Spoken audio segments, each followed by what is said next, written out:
casi todos los que estáis aquí sabéis lo que os voy a contar, pero bueno, lo repito otra vez.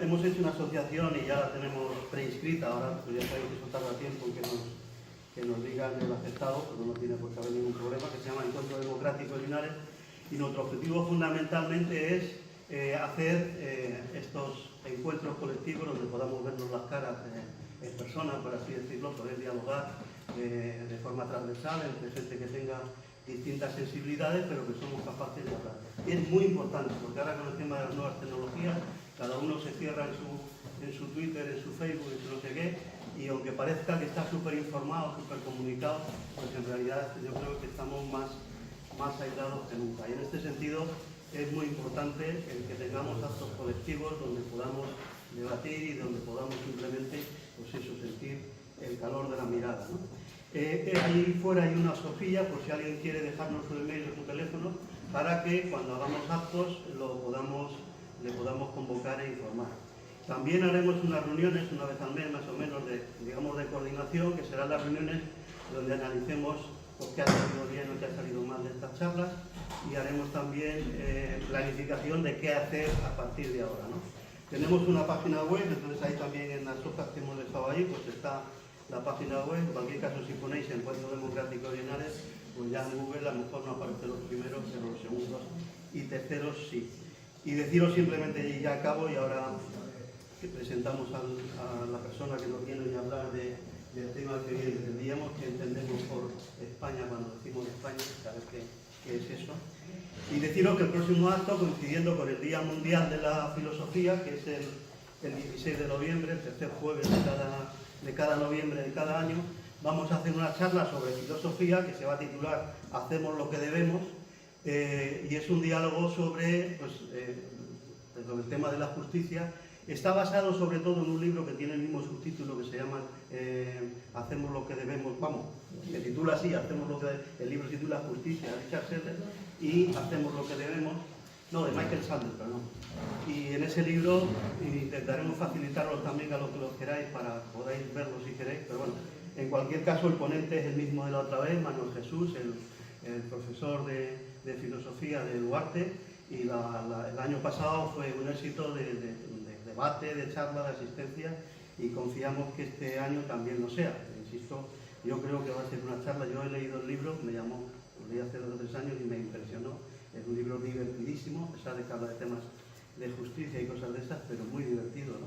Empieza además de una manera que yo ya incluso en alguna charla de los pensionistas, esa anécdota la he contado, y es que hubo una catástrofe de estas aéreas, un tornado en el sur de Estados Unidos, y resulta que la gente, pues un señor que vendía una motosierra por 100 euros, pues empezó a venderla por 500, porque como había mucha demanda de motosierras para cortar árboles y eso, un hotel que cobraba 50 euros por $50 por dormir una noche, empezaba a cobrar 200, porque había infinidad de familias que se habían quedado sin hogar y necesitaban ir a los hoteles a dormir. Entonces eso plantea esa paradoja, eso es justicia, eso, aunque la ley sí lo cubra, es justicia, y los problemas y las distorsiones que eso generó. En fin, que solo es por animaros un poco a que vengáis también la semana que viene.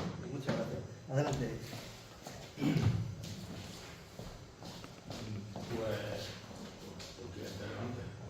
Porque están levantando. Antonio Ortega es un antiguo amigo desde hace mucho tiempo y camarada. Licenciado en Geografía e Historia por la Universidad de Granada, especialista en Historia Medieval. Él trabajó en primer lugar en un taller de rehabilitación de patrimonio histórico en Toledojimeno. Cuando termina ahí es cuando ingresa en la Universidad Internacional de Andalucía en su sede de Baeza. Es especialista en patrimonio y últimamente especializado en patrimonio relacionado con el medio agrario, ¿no? Patrimonio agrario, ahí andamos. Ahí muy interesante, muy interesante. Profesor, invitado y ponente en maestrías, congresos, jornadas, conferencias, etcétera. Es miembro también de equipos de investigación y proyectos relacionados con eso, con el patrimonio agrario, con el que hace azucarero, con el patrimonio industrial azucarero y paisajes culturales. La verdad es que el mundo de la especialización es tremendo, ¿cierto? Es autor de más de 50 participaciones en libros, como por ejemplo Patrimonio Histórico y Desarrollo Territorial, o la Universidad de Baeza, Documentos para su Historia, o el Patrimonio Cultural en la provincia de Ciego de Ávila, en Cuba. Y es que está relacionado con Cuba, tanto con la Universidad de La Habana, como la de Camagüey, como con la de Ciego de Ávila, en las que ha hecho estancias y en las que incluso le han llegado a conceder, a ver si lo pronuncio bien, en la Universidad Ciego de Ávila la distinción Ornofai, ¿es Ornofai o es inglés? Ornofai del Centro Provincial de Patrimonio Cultural y también el escudo de la Universidad de Ciego de Ávila.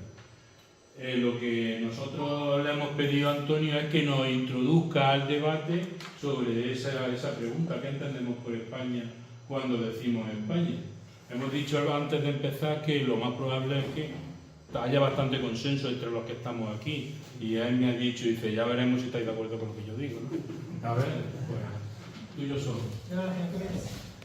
A ver, yo agradezco a la asociación que haya tenido la insensatez de pensar en mí para venir hoy a hablar de una cosa tan poco fácil, por muy fácil que parezca, de responder a una pregunta de eso de qué entendemos por España.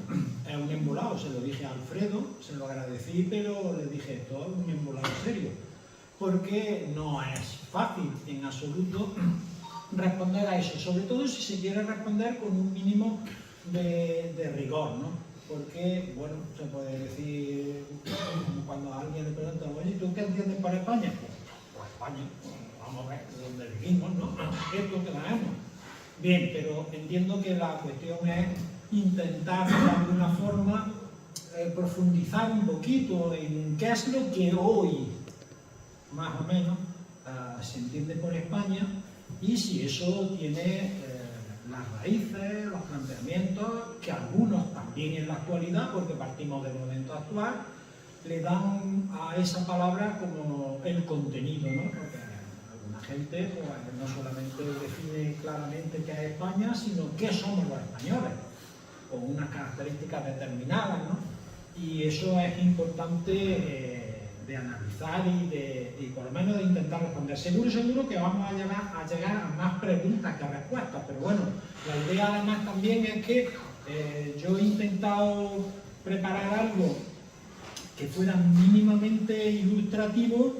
Evidentemente no toca todos los aspectos, que son muchos que esto puede tener. Ahora Alfredo, cuando estaba presentando un poquito el tema, pues hablaba de identidades y de cosas de ese tipo que son muy importantes, sobre todo la construcción. Yo que trabajo siempre en el tema del patrimonio, incluso la construcción de patrimonio a partir de la creación de identidades para que se mantengan una determinada forma de pensar o de etcétera. Es decir, hay muchísimas cuestiones, pero bueno, en principio yo creo que lo normal es que cuando se menciona la palabra nación, lo primero que ocurre es que muchas veces se entremezclan conceptos. Y se entremezclan conceptos como Estado, como país, territorio, como patria, incluso los habitantes que viven en un determinado sitio, etc. Una aproximación un poco más elaborada a esa es cuando se habla pues, de una comunidad de personas que tienen una lengua, una cultura, unas raíces, una historia más o menos común, una lengua lógicamente importante, incluso, como he dicho hace un momentillo, hay gente que habla pues, de un carácter, de un espíritu, es decir, la forma de ser de los vascos, como si todos los vascos fueran iguales, la forma de ser de los andaluces, como si todos fuéramos iguales, o tuviéramos una manera de entender, etc. Lo cierto es que en la actualidad el concepto de nación, yo creo que todo el mundo estará de acuerdo que es una construcción, y que ha sido una construcción realizada además de manera subjetiva e interesada, evidentemente, que se hace a partir de una época muy concreta, que es la época del romanticismo y a partir de planteamientos del nacionalismo y de un momento concreto que es la construcción de los estados-nación, y hablamos lógicamente del concepto actual de nación, y que se hace desde una lectura bastante esencialista y determinista de la historia, y ese es el aspecto que yo probablemente más tocaré, que es el que más puedo conocer o el que menos desconozco, ¿no? Porque además es el instrumento fundamental o uno de los instrumentos fundamentales para la construcción de algunos de los elementos básicos del concepto de nacionalismo, ¿eh? La utilización de la historia, y eso lo vamos a ver en todos los nacionalismos cuando se plantea. Porque además siempre lo que se quiere es construir un relato. Bueno, es más, diría, hoy estamos viviendo unas circunstancias que tienen que ver mucho con ese concepto de nación. Y hablo del salvaje exterminio que se está produciendo con el pueblo palestino, que parte de un concepto de nación, además de preexistente a lo largo de la historia, que es la nación judía, que tiene una tierra prometida determinada, que tiene que ser esa, porque hace miles de años allí estuvieron, y que tienen que reconquistar, porque es una cuestión que tiene casi que ver con la voluntad divina. Ese es un concepto bastante cercano a eso, y por lo tanto se transmite y con toda la intención de generar identidades.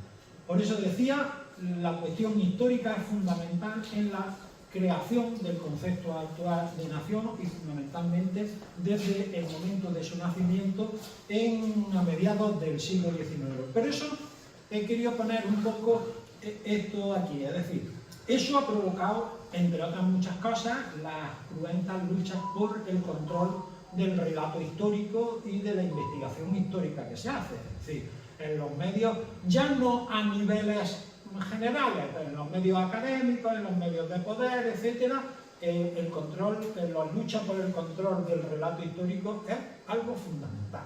Y además evidente, visible, y que se hace sin ningún tipo de problema. He puesto dos libros de épocas muy distintas, el de Combates por la Historia de Lucien Febvre, del francés, ya antiguo, y que ya el título lo he puesto fundamentalmente por eso, indica de qué va la cosa, y el otro de Juan Sisinio Pérez Garzón, que es mucho más actual, que ese libro es también un gran libro que se llama Gestión de la Memoria, en el que trata sobre la historia de España al servicio del poder, en concreto. Pero bien, ese es un elemento que vamos a ir viendo a lo largo de la exposición, que quisiera, ojalá lo consiguiera, que os surgieran muchas cosas con las que podamos debatir, ¿no? No se trata, lógicamente, como ya me dijo Alfredo, de que aquí hiciera yo una exposición. Pero siempre que hablamos de España, hablamos de un espacio. Los españoles, ¿qué somos los españoles? Los que vivimos en España. Bien, pero ¿qué es España? ¿Qué es lo que nos preguntábamos? España es evidente que es un concepto geográfico desde el inicio de la historia, por decirlo de alguna manera. Es decir, desde que tenemos conocimientos escritos sobre este tipo de cuestiones, pues empezamos a escuchar, a leer la palabra Iberia, fundamentalmente de origen fenicio, y que son los griegos los que lo transmiten, independientemente de lo que signifique o no signifique, como tierra del norte o tierra de los metales. Esa es la primera vez que encontramos referencia a lo que hoy es la península ibérica, evidentemente península ibérica, con el nombre que en ese momento se le da. Pero fijaros que hay una cuestión muy llamativa. Iberia, no hay una Iberia en la península ibérica. En el mundo griego hay dos Iberias, una en la península ibérica y la otra entre el mar Negro y el mar Caspio, la Iberia que hoy está más o menos Georgia, etc. Porque eran los dos límites de la oikoumene, mal dicho en griego, del mundo conocido. Y esos son esos orígenes. Seguimos rápidamente avanzando en el mundo romano. Ese nombre se cambia por el de Hispania, aunque no, es más una evolución que un cambio. El mapa que os pongo es un mapa del siglo XIV, pero que reproduce la geografía de Ptolomeo del siglo II, en el que aparece un concepto que es Hispania, pero esa Hispania se refiere a toda la península ibérica, obviamente, ¿no?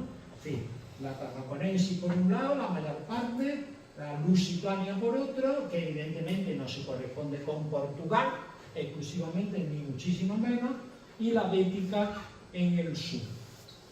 Evidentemente os estoy diciendo obviedades, pero creo que las obviedades en estos casos hay que... Hay otro mapa que es muy bueno para todo esto, que es la tabla rogeriana de Al-Idrisi. No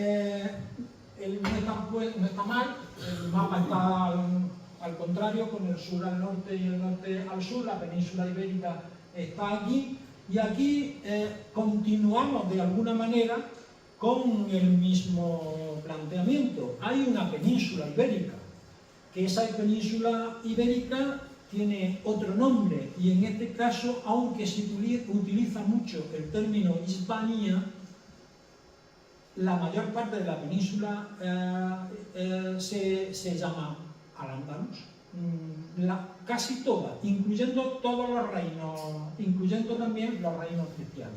De hecho, he sacado aquí un texto de ese mismo plano mapa de Al-Idrisi, en el que dice, es un plano geográfico, habla de climas distintos, y en la que está en el cuarto clima, que es donde está la península ibérica, dice: esta primera parte del cuarto clima comienza en la última banda del occidente, de donde sale el seno del mar Sham, el mar Mediterráneo, desde el mar occidental a oriente. Esta parte contiene la región del Andalus, que los griegos llaman Hispania, y también Yesirat al-Andalus, es decir, Yesirat es península, la península Andalus.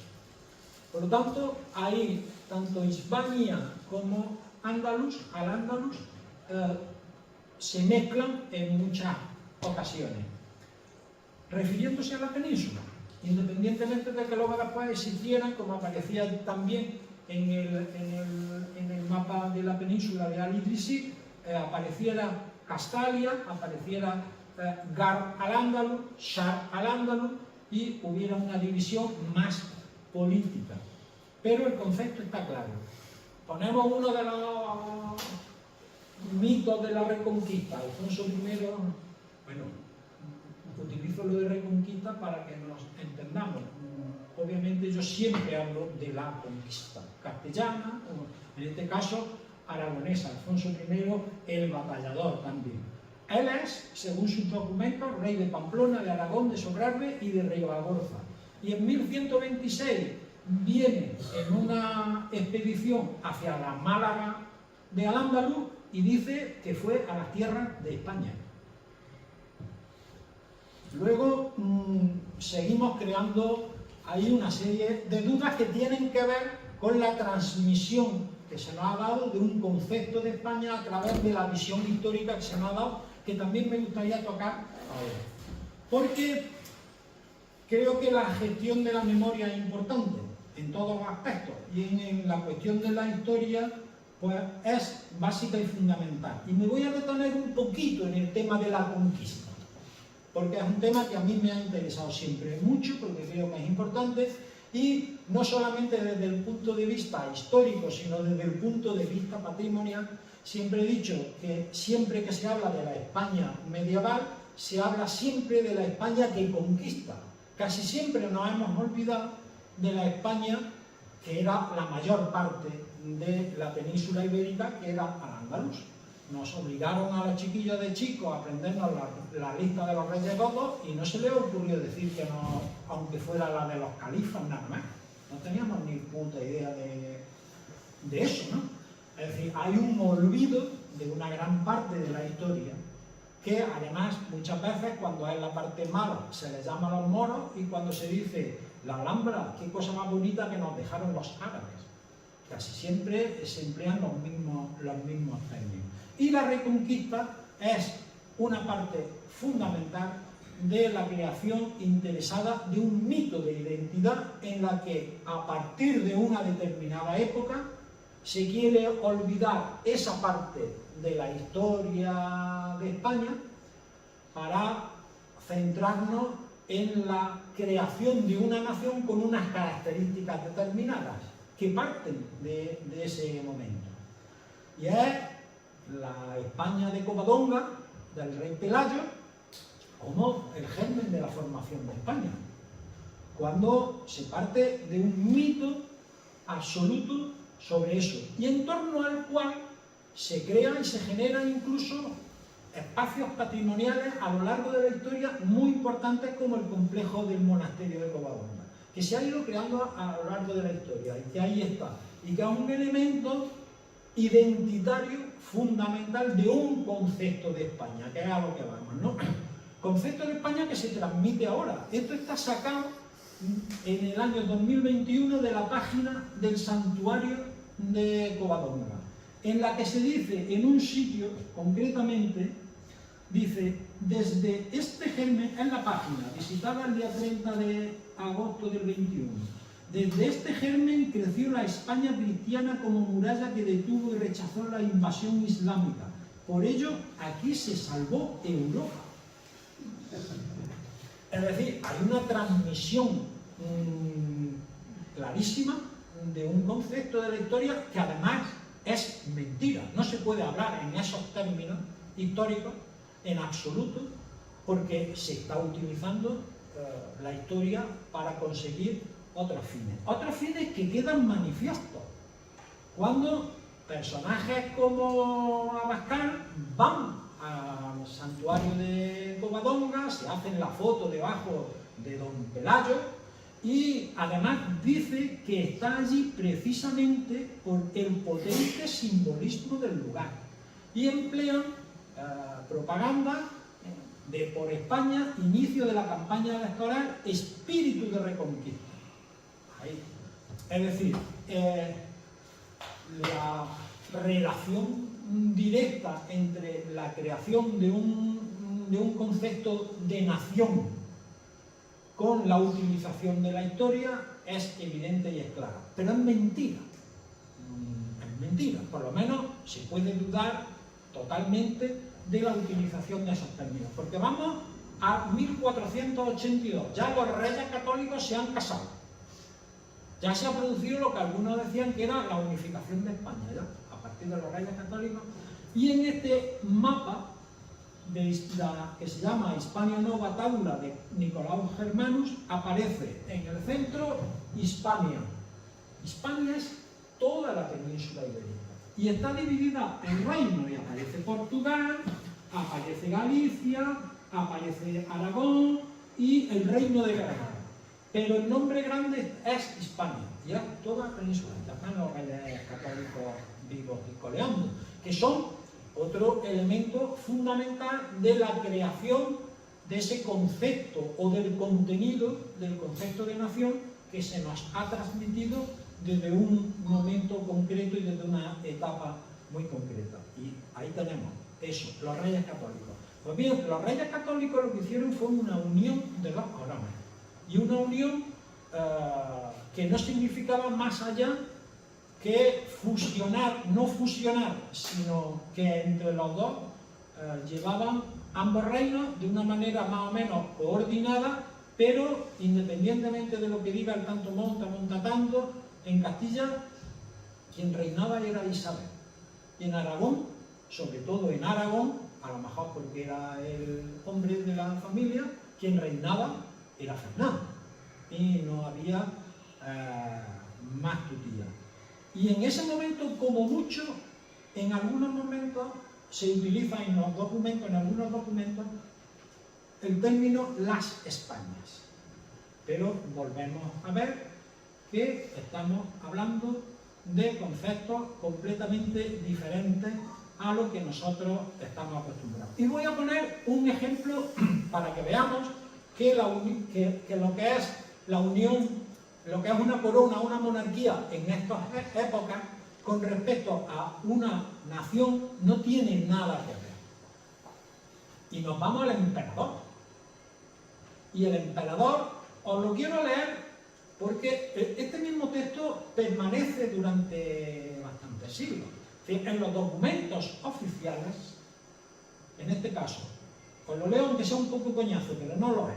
Don Carlos, por la divina clemencia, emperador Semper Augusto, rey de Alemania. Doña Juana, su madre, y el mismo Don Carlos, por la gracia de Dios, reyes de Castilla, de León, de Aragón, de las dos Sicilias, de Jerusalén, de Navarra, de Granada, de Toledo, de Valencia, de Galicia, de Mallorca, de Sevilla, de Cerdeña, Córdoba, Córcega, Murcia, Jaén, de los Algarves, de las islas y tierra firme del mar Océano. Conde de Barcelona, señores de Vizcaya, conde de Rosellón, archiduques de Borgoña, Bragante, conde de Flandes y de Tirol. En ningún lado pone reyes de España o rey de España, en ningún lado. ¿Por qué? Porque él, en este caso, es un texto con Juana, pero cuando el texto es solo, él es el poseedor de todos esos sitios.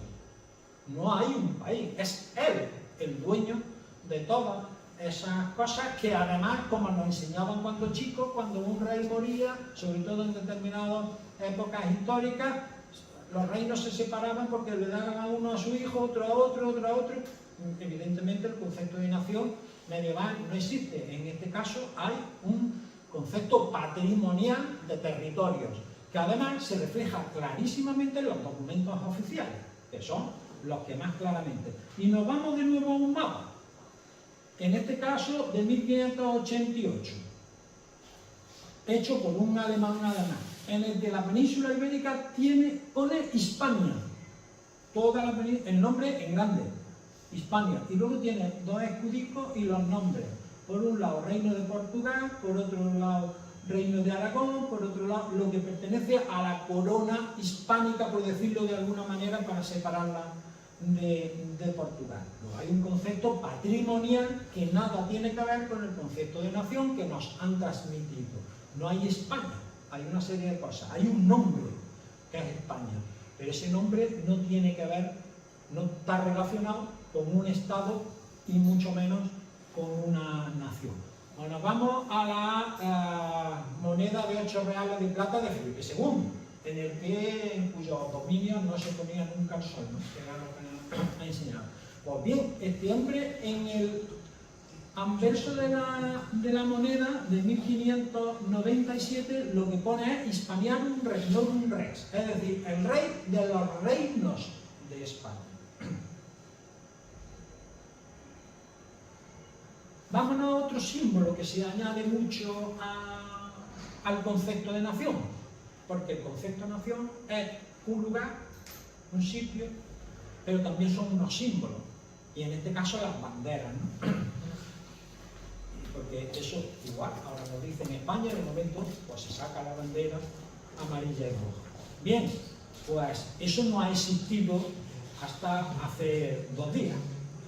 Y durante la época de los reyes católicos se utilizaba fundamentalmente la bandera de abajo, la de Cruz de Borgoña, que ahora algunos personajes vuelven a utilizarla como elemento identitario tan patriótico como que es la Cruz de Borgoña, que llegó aquí precisamente con los Habsburgos y con sus posiciones borgoñonas, muy españolas, muy españolas, muy españolas, nuevas. Esa era una de las banderas. Y la de arriba, que he puesto el famoso cuadro de la rendición de Breda, porque aquí aparece la bandera arlequinada con la Cruz de Borgoña. Ahí. Y ya estamos en el siglo XVII. No hay una bandera de España, porque no existe España como tal. Así de claro. Van a ser los Borbones, los que con su concepto mucho más centralista de la monarquía van a empezar a cambiar algo. Pero incluso en este tema seguimos en la misma. El símbolo que tiene la monarquía hispánica en ese momento no es un símbolo que tenga que ver con España. Es esa famosa bandera blanca con las armas reales en el centro y ya está, no había otra cosa. Esa era la bandera que significaba a la monarquía hispánica. Pero en el siglo XVIII hay por lo menos otros 4 estados que tienen la misma bandera, porque son de dinastía borbónica: Francia, Nápoles, Parma y Sicilia, que tienen la bandera blanca y el escudo en medio.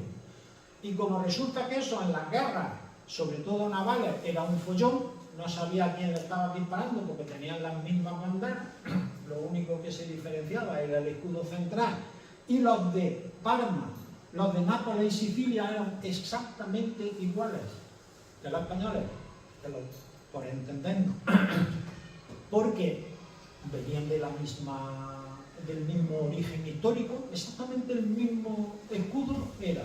Pues hay un problema que Carlos III intenta solventar en 1785, convocando un concurso para hacer una bandera para la armada, para los barcos, para eso, diferenciar y que si estaban peleando con Francia a bombazos no les tiraran a lo suyo. Entonces se adopta la bandera, la primera, la roja, amarilla y roja, y la del centro, el doble, para que quepa bien el escudo. Ya. Eso luego después se amplía un poco con Isabel II, ya en 1843, haciéndolo extensivo a todas las ramas del ejército. Pero todavía no se decide hasta un poquito después decir, bueno, pues esta que ya la usamos en el ejército, la consideramos la bandera española. O sea, que fue antes de ayer, hace muy poquito tiempo. Probablemente el momento de constitución más claro del concepto, de aplicación, mejor dicho, del concepto de Estado-Nación, venga a partir de la Constitución de 1812, de la Constitución de Cádiz. Ahí sí se especifica en el artículo primero que la nación española es la reunión de todos los españoles de ambos hemisferios. Pues todavía se conservaba parte del imperio. Así que ese era el momento en el que en el resto del mundo, en el resto de Europa, se están empezando a constituir los estados-nación también, y aquí empezamos a hacer algo que además se completa pues con un siglo XIX en el que se pierden las colonias, están las guerras carlistas, las crisis políticas del XIX y del principio del XX, que van ahí un poco construyendo ese concepto actual, o uno de los conceptos actuales de lo que es España como nación, etcétera, etcétera. Y aquí me gustaría detenerme en un aspecto muy interesante de todo esto también, que es que, como decía al principio, el concepto de nación necesita la utilización de la historia y la generación de unos elementos identitarios que consoliden el que somos una nación, que venimos de eso y que tenemos unas determinadas características. Y es, en este caso, las tradiciones, algo que también es muy actual y que todo el mundo de momento te dice, cuando algo tiene 6 años, que esto es una tradición. ¿Y por qué vamos a quitar esto que es una tradición? Pues mire usted, porque las tradiciones no es lo mismo que las costumbres. Las costumbres son algo más arraigado en la gente del pueblo y que además van cambiando. Las tradiciones casi siempre hay un momento en el que se instituyen como tradiciones y se inventan. De ahí el famoso libro que yo recomiendo encarecidamente. Este libro es una verdadera maravilla, el libro de Eric Hobsbawm, que se llama La invención de la tradición, que es absolutamente espectacular, aunque él se centra mucho en los ejemplos del Reino Unido, puesto que él era de allí. Y este hombre dice que una nación, con el concepto que tenemos de nación, creado por el liberalismo romántico del siglo XIX, es algo no solamente subjetivo, sino que es difícil de analizar desde el punto de vista objetivo. Una sociedad homogénea, dice, desde el punto de vista religioso, racial, lingüístico, con permanencia histórica, no es posible que exista. No es posible, es decir, fallan siempre cualquier elemento. Y se inventó el concepto de la invención de la tradición. Es decir, la creación de un conjunto de prácticas y de rituales de carácter simbólico regidos por reglas expresas cuyo objetivo es inculcar valores por repetición. Esas son esas tradiciones que se inventan y que se inventan en este determinado momento y cuyos ejemplos son palpables. Es decir, esas tradiciones enfocadas a la generación de un sentimiento nacionalista, de la creación de elementos identitarios nacionalistas, lo que pretenden es extender y popularizar, pero manteniendo siempre diferencias. Es decir, aquí, vale, los reyes ingleses hacemos demostración pública ya de nuestra coronación, ya podéis verlos todos, pero para que estéis viendo que aquí no todos somos iguales. Aquí hay una diferencia clara. Van introduciendo valores, como el del patriotismo, el deber, la lealtad, esas cosas que Paco Ibáñez decía que no lo levantamos, ese tipo de cuestiones, ¿no? Con símbolos, el himno, la bandera, el escudo, todo eso como elementos de identidades y de soberanía nacional.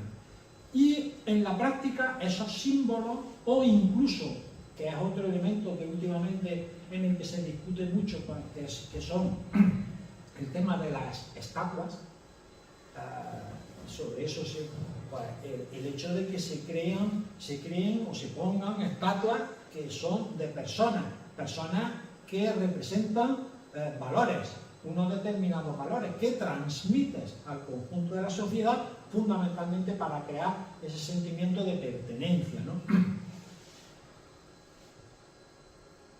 Pues bien, todo eso nos llega a nosotros en un determinado momento, y digo nosotros en general, bueno, algunos más que otros, en una época en la que nos enseñaron la historia de una determinada manera, y no viene por casualidad, viene como consecuencia de esto. Vamos a ir extrayendo de alguna manera conclusiones. Os pongo aquí un ejemplo del libro de la historia de España contada con sencillez, de un personaje tampoco, bueno, digamos, tan bien conocido como José María Pemón, en la que, hablando de la historia de España, dice que la vida de España se ha dividido en 3 actos. El primero, España se hizo a sí misma y consiguió formar una patria. Ese acto dura hasta los Reyes Católicos. En el segundo, la unidad se extiende por el mundo y se convierte en grandeza. La creación del imperio, el siglo de oro. Y en el tercero, España tiene que defender esa unidad y grandeza que se ha conseguido contra todos los enemigos que la atacan, contra todos los que contradicen su sustancia espiritual. Es decir, se está utilizando una idea de historia que además tiene como un movimiento propio. España, que no sabemos exactamente lo que es, se configura, crece y además tiene un destino, que es un destino determinado. Lo he ejemplificado en la portada de la enciclopedia de Álvarez, que también educó, por lo menos conoció muchas manos durante décadas, ¿no? Y en la que, bueno, se nos transmite una idea nacional, porque ahora hablamos de nacionalismo y nos vamos de momento a espacios relativamente reducidos. Dice, ¿quiénes son los nacionalistas en España? Pues los catalanes, los vascos, ¿no? Los españolistas es un nacionalismo, el nacionalismo de España, que entiende España como una nación. Los catalanes entienden Cataluña como una nación, es nacionalismo. Y es el mismo esquema mental y en todos los aspectos el españolismo o nacionalismo español que el catalanismo o nacionalismo catalán. Y entonces hay una serie de pautas que son fundamentales. Primero, España existe desde siempre, la Reconquista es el elemento fundamental de construcción de esa España de la que hablaba José María Pemán, y por lo tanto eso culmina con la unidad de España con los reyes católicos, que hemos visto que no es así de ninguna manera, visto desde el ámbito histórico, y que la misión de España es evangelizar el mundo, descubrir a los americanos, descubrirlos y enseñarles la religión y a que sean buenas personas, ¿no? Y luego después nos encontramos en una etapa en la que eso se pierde, entra la decadencia en España, porque además todo lo que no va por ahí es la anti-España, todo lo que no es eso, y se nos define a los españoles, en otro autor de la época, Agustín Serrano de Aros, y el libro Soy Español, pues se dicen, por ejemplo, cosas tan así como que los romanos eran muy valientes, pero los españoles eran más valientes todavía, ¿no? Los españoles, ¿no? Es decir, cuando en ese momento las tribus ibéricas concepto de nación no tenían ninguno, tenían concepto de grupo. Había aquí en España un pastor que era más valiente y sabía más que un general. Este pastor se llamaba Viriato. No quería que los romanos mandaran en España, por eso empezó a luchar contra ellos y siempre le ganaban. Es decir, Viriato era español y se dice que era español directamente. Esto está extraído también de algunos libros y me gustaría, se dice de la historia de España también de José María Pemán, dice la misma gama de Elche, porque eso se introducía, es decir, es la manera de transmitir esos valores, esa visión de un determinado territorio y de una gente. La misma gama de Elche aparece con la cabeza y el cuello pudorosamente cubiertos de paños. Parece que las primitivas españolas estaban nada más que esperando que se levantara la primera iglesia de Cristo, preparada ya con sus tocas para asistir a la primera misa. El Catecismo Patriótico de Menéndez Reigada decía: España logró humanizar y espiritualizar al Imperio Romano. Toma ya España ahí con dos narices. Lo bueno que tuvieron los romanos, que cuando llegaron aquí nosotros lo hicimos, lo españolizamos, ¿no? Dándole el más grande y más humano de sus filósofos, formando al más grande y al más político de sus emperadores y regalándole, en fin, al más completo y más civilizador de sus emperadores. Pero eso fue porque los romanos llegaron a España. Si no llegan a España, hubiesen sido unos salvajes, un poco menos, ¿no? Y ya cuando hablamos de los musulmanes, ¿no? Pues ya la cosa, aunque los árabes al venir a España eran simples y feroces guerreros del desierto, al contacto con los españoles despertó en ellos ilusiones de arte y saber. Eso está escrito, ¿no? Eso está escrito. He puesto de dónde está y las páginas. Y las páginas. Es decir, eso es, lógicamente, generar un sentimiento dentro de, en este caso son todos textos para niños pequeños, pero eso genera precisamente en ese ambiente esa sensación de que somos España y de que somos los españoles. En uno no lo he puesto porque ya era la hostia, ¿no? Pero en uno ponía que Dios puso a España en el mejor sitio del mundo, y el dibujo que te coloca es la tierra así, España en el centro, claro, cogen la buena posición, España en el centro, y dicen, coño, pues pusieron a España que no veas, en el paraíso terrenal. Pero estas cuestiones evidentemente generan algo que además yo creo que ha habido un problema en España, y ha sido que esto sigue todavía vivo. Esto, desgraciadamente, como mucho ha estado, bueno, adormilado, pero eso ha generado lo que llamaba umbral el franquismo sociológico. Eso ha generado una sensación, unos sentimientos, eso ha generado una forma de ser determinada en la que se asume una cosa como si fuera igual. Pero es que eso se ha extendido, y entonces lo que hablábamos o se extendió en su momento, porque lo que representa el concepto de historia y de nación del nacionalismo español, del franquismo, es eso, ese concepto de nación, que además se manifestó en algo que era el nacionalcatolicismo. Ellos eran los nacionales en su momento, eran los que tomaron un concepto de nacionalismo del siglo XIX que ya estaba en desuso en otros muchos sitios y que aquí se mantuvo durante mucho tiempo y nos lo transmitieron a través de monumentos, ¿no? Del Cid. El Cid era un personaje absoluto, era poco menos que el guerrero del Antifaz, y el Cid era un caballero feudal que luchó mucho tiempo como mercenario y que conquistó Valencia para él, y se acabó, y que se murió a él, y que se perdió Valencia. ¿Por qué? Porque no se lo dio a ningún rey, porque va de otra cosa, y sin embargo a él, guerrero del Antifaz del momento, la Reyes Católica. Y me gustaría esta frase terminarla con esto. Hay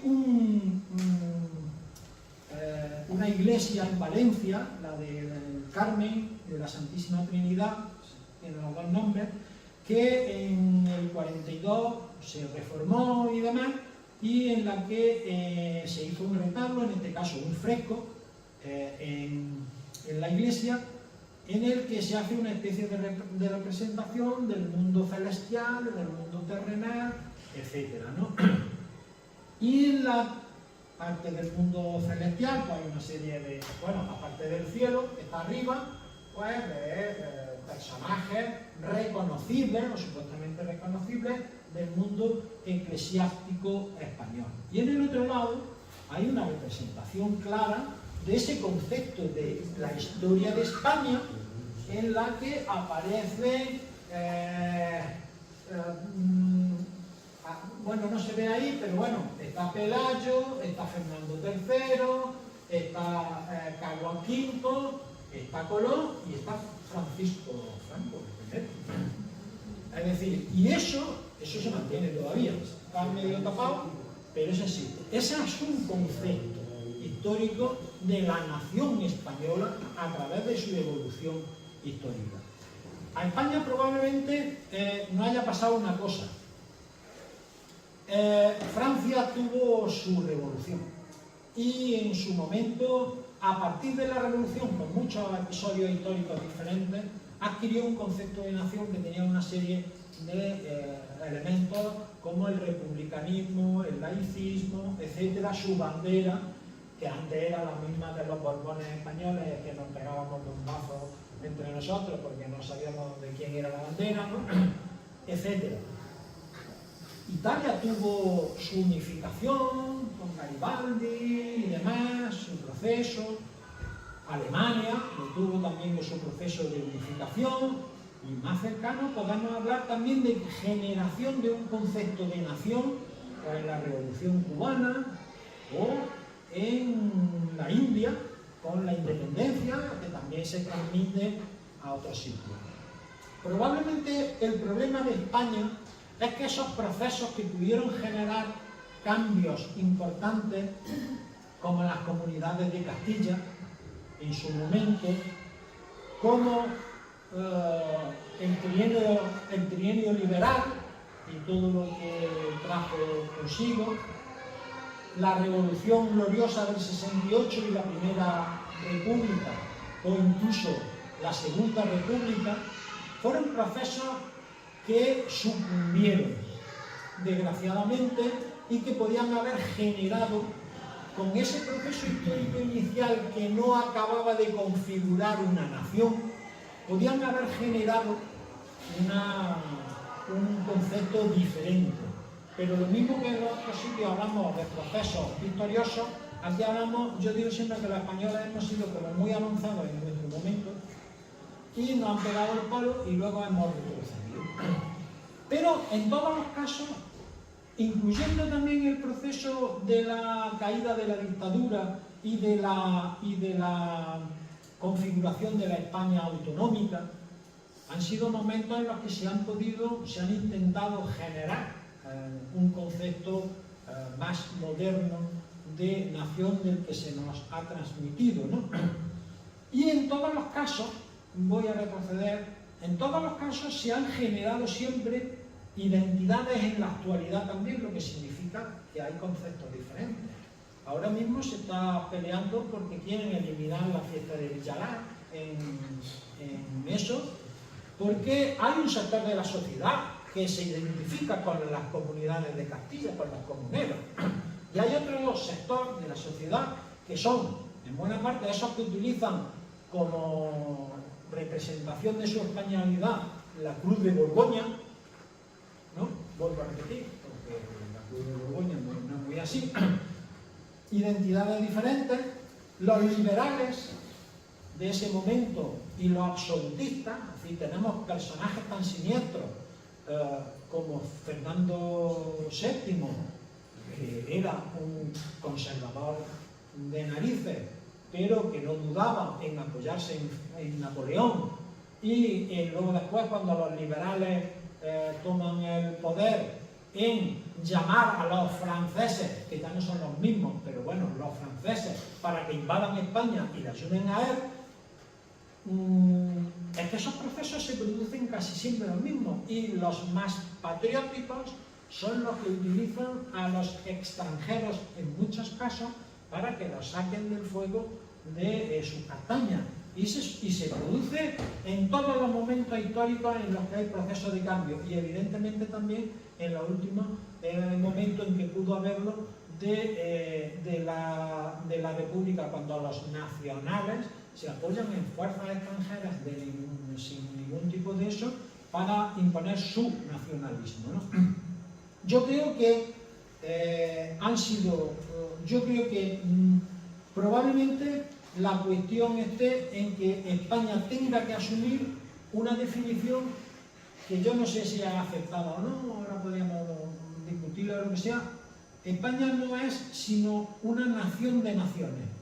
Y digo lo de nación porque sí hay un sentimiento generalizado de pertenencia, pero hay unas diferencias notables. Por lo tanto, el concepto de nación de naciones podría ser, pero ahí tendremos que luchar con cuestiones de carácter político, etcétera, que no acaban de encajar en eso, pero asumiendo que tenemos una historia que demuestra claramente que no somos una unidad de destino en lo universal, que no hemos sido España siempre, que España no es una y que España tiene unas características determinadas. Y por lo tanto los españoles, que somos los que formamos la nación, respondemos a esas características. No somos todos iguales.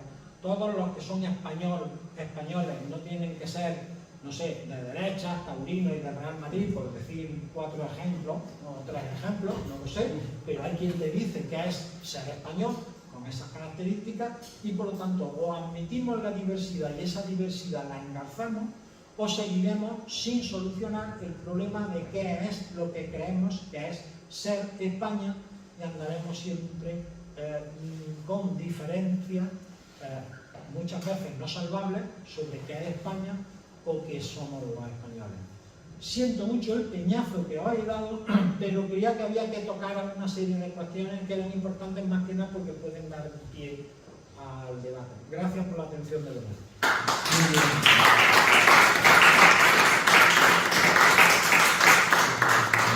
Bueno, yo creo que seguro que coincide conmigo que de peñazo nada, ha sido una charla interesantísima.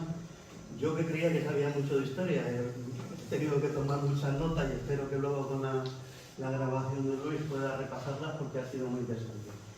Entonces, abrimos ahora un pequeño debate. Sabéis que a las 8:05 nos tenemos que ir, pero yo creo que ha sido tan interesante que después de quizá de la reunión que haremos sobre filosofía podríamos montar una segunda parte, porque yo creo que queda que, por un lado, la charla ha sido muy interesante en definir esa historia de España y tal, pero por otro lado seguimos teniendo, y sobre todo creo yo desde la izquierda, esa cuestión pendiente de qué hacemos con la patria y con el patriotismo de las personas progresistas, ¿no? Y eso quizá podríamos organizar ya para después de diciembre, primeros de diciembre o así, incluso por ahí está la fecha de la Constitución, coincidiendo con la Constitución, alguna charla sobre ese asunto, ¿no? Pero ahora, pues aprovechemos los 20 minutos que tengamos y saquemos lo máximo que podamos. Adelante, Antonio, yo no pongo nada, los vais vosotros los respondes. La idea de España la veníamos nosotros rumiando porque es un problema y decíamos España como problema.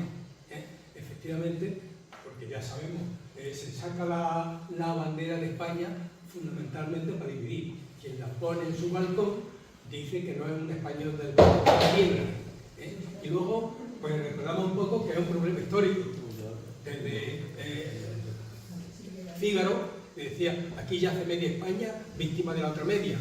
Y sobre todo Antonio Machado, que decía exactamente, aparte ya de que de 10 españoles, 9 embisten y uno piensa, y sobre todo la otra cosa, fundamentalmente las dos Españas, que permanece la guerra. Entonces decíamos que hay que insistir un poco y que en cualquier asunto que tratamos de política, en España siempre sale España, España, España. Hace muy poquito tuvimos el problema de la amnistía. Y la amnistía es un problema de España, sobre todo la configuración de España como una unidad federal que debiera de ser, pero, y si no sale esto, pues sale, cada vez cuando hablamos de España, sale ETA, para emponzoñar el tipo de debate que tenemos. Yo quiero recordar un poco que la gran desgracia que tenemos en este tiempo es que ha sido imposible tener una memoria y una historia reciente. Porque yo creo que aquello que se dice de que la historia sirve fundamentalmente para no repetir los mismos errores, en España no se ha podido dar. Y la historia que realmente sirve es probablemente la de 2 o 3 generaciones anteriores que han preparado el presente que nosotros estamos sufriendo. Pero desgraciadamente hubo una guerra, después de esa guerra ni el vencedor siquiera, o el vencedor escribió una historia muy parcial.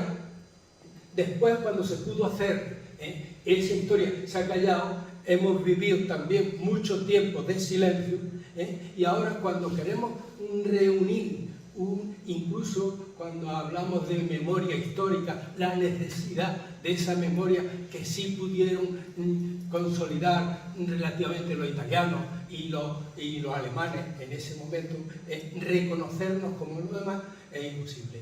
Y otro gran momento que fue importante, pero claro, salió el rey más fatal que ha podido tener este puñetero país, que es Alfonso VII, que decían un poco, así se las ponían a Alfonso VII,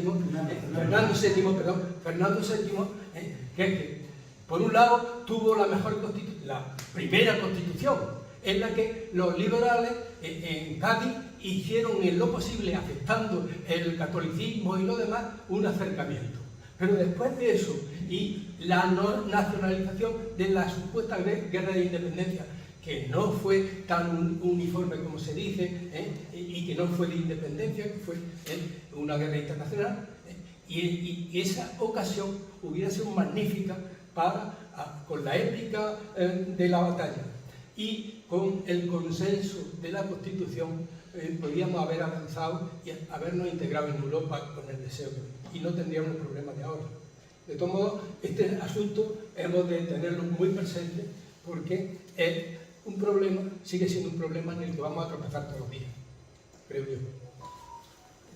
Yo comparto todo lo que aquí se ha expuesto y voy a comentar así brevemente un poco de historia también sobre mis propias lecturas y lo que me ha hecho pensar en lo que es España.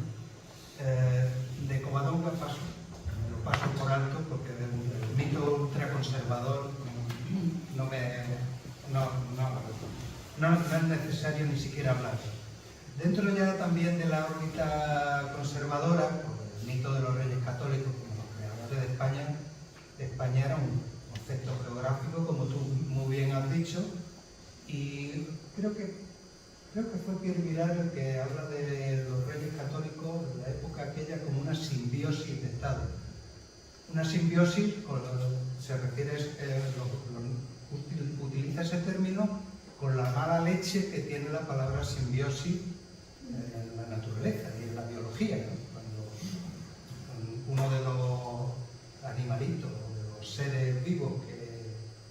vive en simbiosis y no necesita al otro, no tiene inconveniente en dejar que se muera el acompañante. Un par de siglos más tarde, pues yo cuando leí los permisos reales para la publicación de la Araucana, de Ercilla, eran 2 páginas de título y no aparecía rey de España, no aparecía por ninguna parte. Era rey de un montón de sitios, pero no de España. Y por esas mismas fechas, estamos hablando de 1670, 1680 y tal, el poeta Camões, de Camões, portugués, decía: hablemos de castellanos y portugueses, que españoles somos todos. Y él era portugués, pero él era español también, como concepto ortográfico. Y ya llegamos al principio del siglo XIX, y ahí me quiero detener un poquillo, porque sigue el concepto. Me permite una cosilla, por algo que es importante con lo que está diciendo de esa época imperial, que es la que siempre se...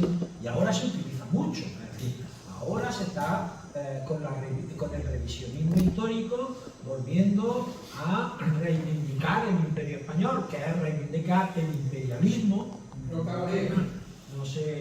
No se olvide a decir que, bueno, que la Inquisición tampoco era tan mala y una serie de cosas por ese estilo, que son todas discutibles, pero evidentemente conforme las dicen no, es simplemente mentira, es volver a ese.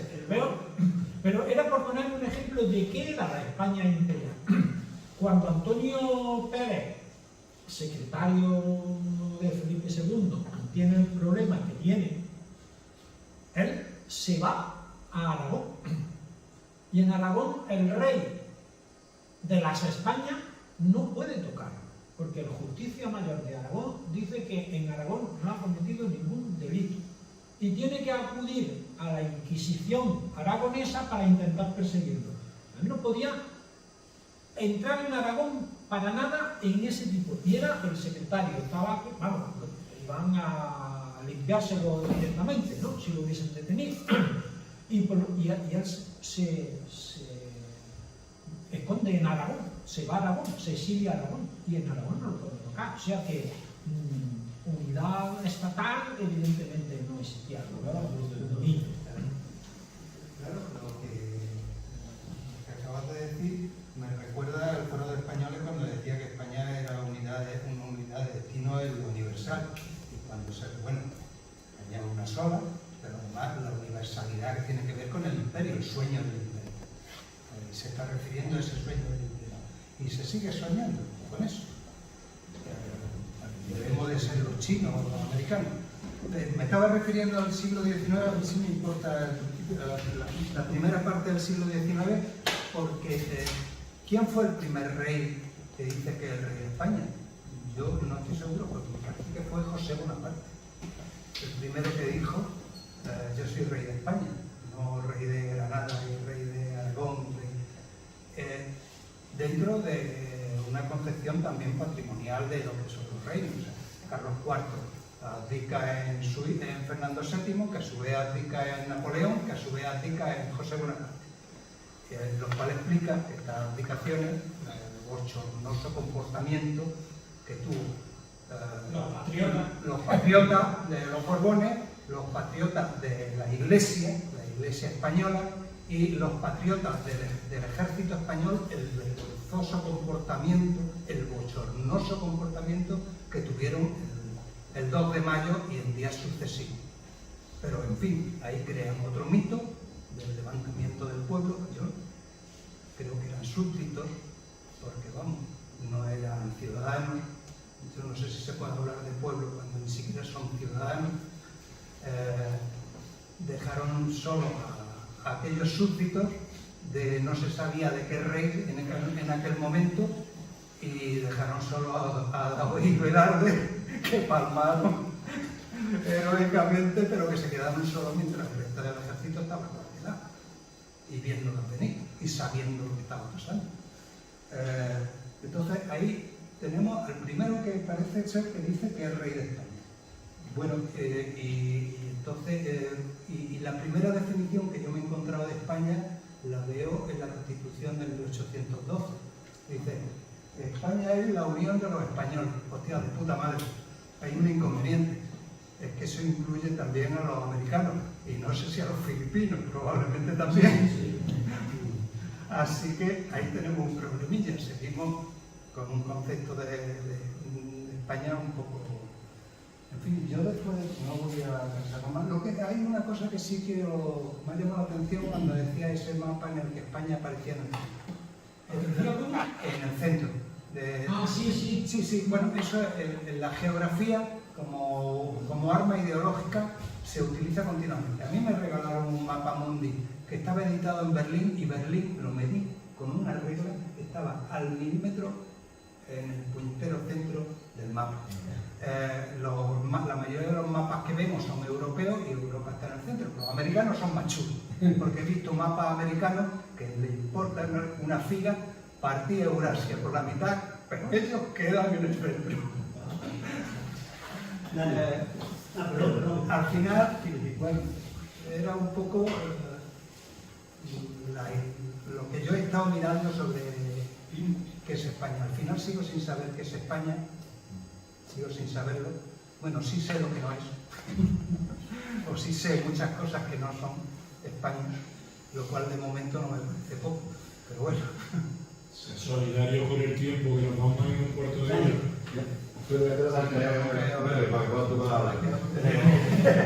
Hay un mapa de mundi con Australia en el centro y además del revés, que llama mucho la atención si buscas mapas curiosos. Bueno, varias cosas que hay dentro de ese. En primer lugar, felicitar porque me parece una ponencia muy interesante la que ha hecho. Ya empezamos con una frase de alguien que le extraña mucho que lo cite yo aquí, que es Millán Astray. Y es una frase que dice: queremos España por lo que no nos gusta, ¿no? Y es curioso, ¿no? Porque un filósofo como Santiago Albarrico, en su libro España, reciente, ¿no?, de 2022, hace una definición muy parecida de lo que él entiende España, ¿no? Después ha estado viviendo en el Cairo, ha estado viviendo en Túnez, dice que vuelve a España ahora ya en su vejez, después de su jubilación, y sabe lo que no es España por lo que no le gusta, y sabe lo que quiere de España por lo que no le gusta y quiere transformar, ¿no? Incluso desde la izquierda y desde la derecha a veces hay una confluencia un tanto curiosa, ya sé muy bien. Ha hablado de una cuestión que a mí me ha interesado mucho, que es desde el punto de vista conceptual, ¿no? Cuando has definido lo que es costumbre y lo que es tradición. Eso nos lleva a Linares, al día 25 de octubre de 2023. Aquí hay una concejala de tradiciones. Entonces, está claro que la derecha, cuando utiliza los conceptos, los está utilizando con conocimiento de causa. Y durante el tiempo que a mí me tocó ser parlamentario, yo participaba en la Comisión de Presupuestos de la Junta de Andalucía, y también en una mesa que hubo de participación sobre la financiación autonómica, y hubo algunos detalles que me llamaron mucha atención. En primer lugar, que se nos olvida muchas veces cuando hablamos de los nacionalismos españoles, de hablar de un nacionalismo que es quizás el más doloso para el resto del nacionalismo y para el resto del no nacionalismo, que es el nacionalismo madrileño. La presidenta de Madrid ejerce como una nacionalista radical de lo que es la capital de España y lo que es su comunidad autónoma. Y lo que tiene es la financiación especial para la capital de España, con la excepción de la capitalidad, y lo que se supone para el resto de los contribuyentes y el resto de infraestructuras para el resto de España, ¿no? Y esa desigualdad que se genera. Y acabo ya con otra desigualdad también que tiene que ver con ese franquismo de Temán, y que también pasa desapercibido, que es el Front Navarro. Que también es un nacionalismo que no se suele utilizar, porque ahí están los catalanes, ahí están los vascos, pero ellos están en medio calladillos, está el UPN haciendo del Front Navarro lo que quieren en la financiación, cuando han estado gobernando, el PP lo sigue haciéndolo con ellos allí, y sin embargo aquí en Andalucía pues casi desconocemos lo que eso significa para los andaluces y el resto de España. Como hay poco tiempo, yo voy a apuntar dos cosas nada más para que otros compañeros compartan el tiempo que tienen. Vamos a ver, es un tema amplio y complejo, efectivamente, y en todos los debates amplios y complejos, a mi juicio es muy útil que los conceptos que utilizamos, los que debatimos, queramos decir lo mismo. Y yo, como no da tiempo, pero sí apunto que no es lo mismo una región, que una nación, que un estado, un imperio y muchísimas más cosas. Ahí me quedo. Si nos ponemos de acuerdo en qué decimos cuando decimos esto es una nación, pues el debate es más fácil, ¿no? Por lo menos para tratar de entender. Digo, el debate nacional que hay ahora mismo, el debate que hay en España. Y la segunda cuestión que quería decir, mirad, yo creo que sigue siendo, para mí, personalmente, sigue siendo enormemente útil el concepto de formación social para analizar estas cosas. La construcción nacional de un Estado o de una nación siempre lleva como aspectos básicos el nivel económico, político e ideológico. Pongo un ejemplo. La guerra civil, el golpe de Estado de Franco, no se puede entender, a mi juicio, sin entender lo que fue la alianza entre el casino, el ejército, el cuartel y la sacristía, que refleja de una manera gráfica los tres niveles que yo quiero decir. Entonces, el concepto de formación social es fundamental. Si hablamos de nacionalismo, si queremos entender el nacionalismo actual o pasado, analicemos la formación social. ¿Qué va a pasar en Cataluña? Yo me pregunto, ¿qué quiere la burguesía catalana? ¿Qué es hoy la burguesía catalana? ¿Quiénes son? ¿Cuántos son? ¿Qué representan? ¿Qué poder económico tienen? ¿Y cuál es la expresión política de esa burguesía y por dónde va? Si me hago estas preguntas y utilizo el concepto de formación social, que sabéis que es un concepto marxista, yo lo digo claramente, a mí me sigue siendo útil, porque difícilmente encuentro una herramienta de análisis mejor que el método de análisis marxista. No la encuentro, si la encontrara la utilizaría, porque lógicamente pues me gusta. Ya está. Hobsbawm, cuando escribe ese libro, parte de Hobsbawm, supongo que algunos lo conoceréis perfectamente, pues, historiador británico, marxista, probablemente para mí uno de los mejores historiadores que haya habido en muchísimo tiempo. Vamos, con diferencia, con enorme diferencia. Sus libros son todos una maravilla, desde los análisis de la historia de la clase obrera hasta un montón de cosas más. Y este en concreto es una verdadera maravilla, porque él dice eso, el concepto actual, moderno por decirlo, el concepto de nacionalismo dominante, que es el nacionalismo del liberalismo, nace como consecuencia de la caída del antiguo régimen y del nacimiento del capitalismo, como una de sus patas para desarrollar eso, con todos los elementos que hemos dicho que tiene, de creación de identidad, etcétera, etcétera. Y él lo hace desde ese punto de vista, como un elemento ideológico y político de la transformación que se produce en la sociedad con la caída del antiguo régimen y el dominio del capitalismo, claramente. Y ahí enlazo, vamos, no tiene nada que ver, pero con una cosa que has dicho tú y que a mí me parece que es importante. Has dicho lo de, bueno, ciertas cosas que respecto al nacionalismo en las que se coinciden izquierda y derecha. Yo he visto muchos de los carteles de la Guerra Civil Española, y en la Guerra Civil Española la República utiliza mucho la simbología de exaltación nacionalista de la guerra de la independencia, de Numancia, etc. Obviamente se necesitan en muchos momentos valores e identificación. Yo soy de los que creo que a la izquierda, en este caso española, le faltan rituales, en el sentido de que todos los seres humanos necesitamos muchas veces, de ritos, de símbolos, de canciones, de elementos que crean unidad, que crean grupo, que crean conciencia. Y eso la derecha ideológica, política, la derecha cultural, lo hace muy bien. ¿Por qué ha durado 2000 y pico años en la Iglesia? Entre otras cosas, tienen unos ritos, tienen unos elementos que galvanizan, que, bueno, pues muchas veces esos elementos son comunes, porque son símbolos y son valores que, aunque con sentimiento diferente, sentido diferente, que eso sí es importante, con sentido diferente sí se toma. Sí, yo brevísimamente, una cosa que no se ha topado en esa, me ha parecido que no lo he oído, en esa idea de España que muchas veces se utiliza de uno contra otro, con una unidad, tiene importancia lo que era la unidad política, la unidad religiosa, pero también la unidad lingüística. Entonces, yo recuerdo que en los años previos, estudiaba en el tercero, entonces, Alfredo se acordará también, en los años previos a la Constitución, esto era un tema que tratábamos mucho, cómo se fue imponiendo el castellano a todas las lenguas peninsularias. insulares, pero es que las consecuencias de eso lo estamos viendo todavía, porque hace 4 días estaban los concejales, los diputados y diputadas de Vox dejando los micrófonos allí para que, los pinganillos porque estaban rechazando que se pudiera hablar en castellano. Vamos, que se pudiera hablar en catalán, porque quería solo hablar en castellano. Entonces digo que también me parece esto importante porque es de plena actualidad.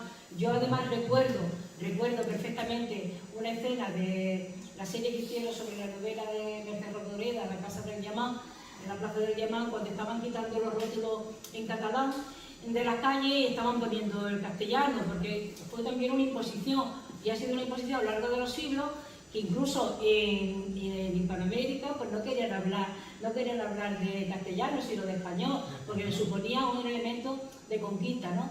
Entonces, esto de la lengua que me parece importante. Y otra cosa, yo cuando he sentido la palabra patria, en nombre de algunas personas, con verdadera devoción, ha sido leyendo a María Teresa León y leyendo a los exiliados españoles.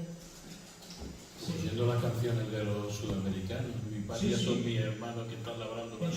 No, pero es que María Teresa León hablaba de España, yo hablaba de su patria, vamos, que algo que la gente de izquierda pues parece que era, y sin embargo yo cuando la oía a ella, cuando leía sus textos, pues me parecía que estaba diciendo algo muy importante en el sentido que tú decías también. Porque son apreciaciones muchas veces que por muchas circunstancias. Lo del tema de la lengua no lo he tocado además conscientemente porque es otro asunto importante. Solamente lo he mencionado cuando se habla del término nación y se dice porque hay una comunidad de gente que tiene una cultura, una lengua, etc. Eso ahora mismo en España yo creo que es una demostración de cierta debilidad de quienes no quieren oír, porque demuestra varias cosas. Una, que hubo con la creación de eso que ahora se llama España, hubo una imposición de Castilla sobre el resto, eso es evidente, y por lo tanto Castilla se impuso al resto. Y es Castilla quien conquista América, y es de Castilla, no es de eso, y es Castilla la que conquista al resto de la ESA. Y es la que tiene, incluso en los documentos de las épocas, las distintas épocas, eso aparece. Hay gente que se queja y dice que es Castillo y Castilla y Castilla.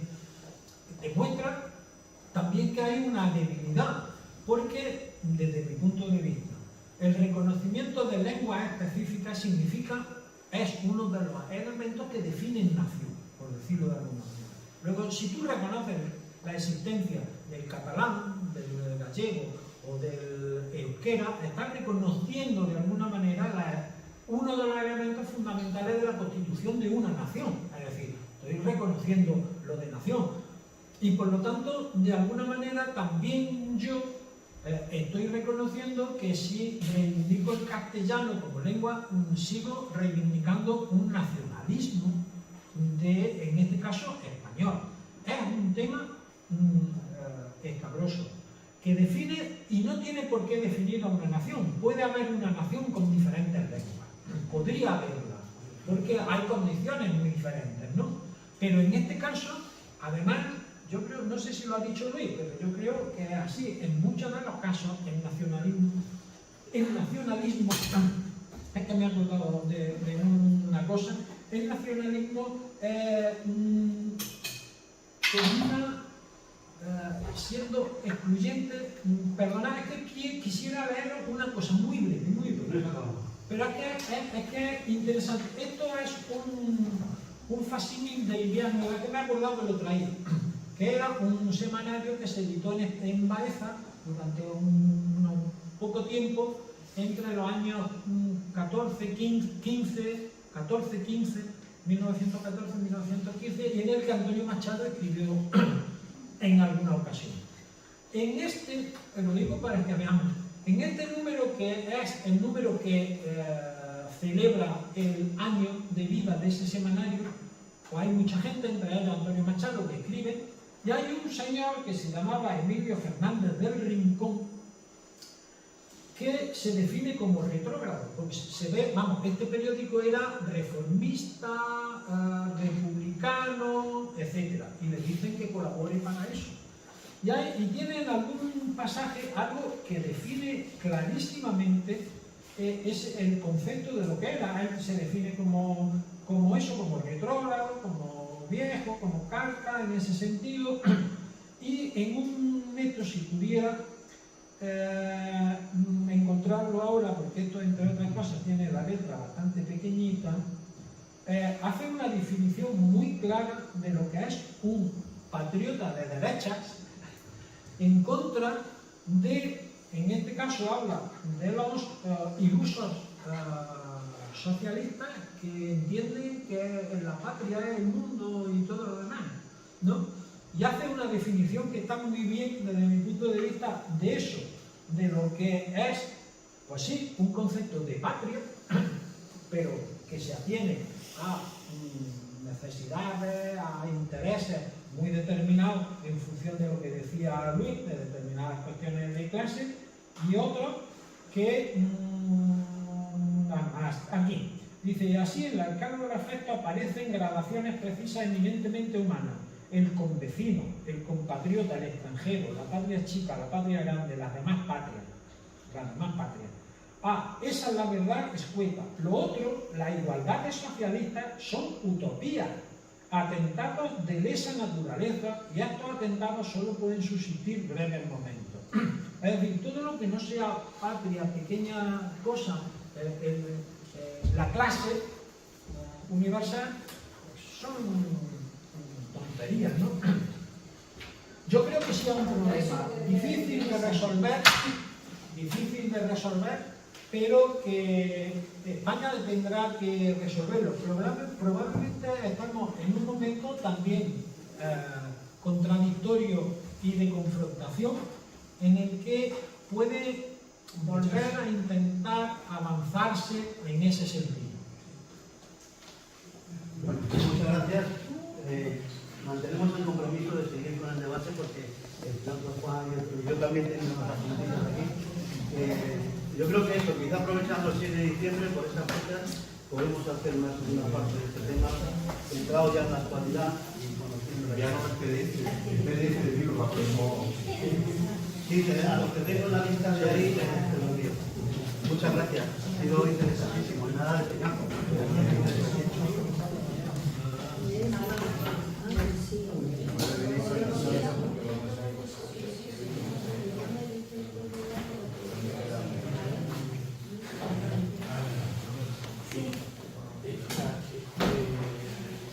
Aquí debate.